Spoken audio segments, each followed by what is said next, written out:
ప్రాణానికి శరీరానికి దాహము దప్పికైనప్పుడు మనం ఏం చేస్తామంటే కొండల యొద్దకు వెళ్ళి మన దప్పికని తీర్చుకుంటాం. ఒక గ్లాసు మంచినీళ్ళు తాగామనుకో దప్పిక వెంటనే తీరుతుంది, వెంటనే మన ప్రాణానికి సేద తీర్చబడుతుంది.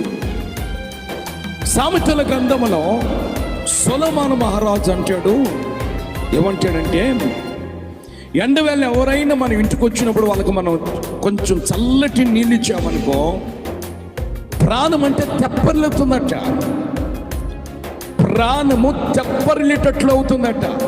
అబ్బా చాలా చల్లటి నీళ్ళు ఇచ్చారు అంటాం, మనం త్రాగానే అమ్మయ్య అంటాం. ఈ రోజున నీ జీవితంలో లోక సంబంధమైన దప్పికలు పక్కన పెట్టేసేసి, శరీరానికి కలుగుచున్న దప్పికలు పక్కన పెట్టేసేసి,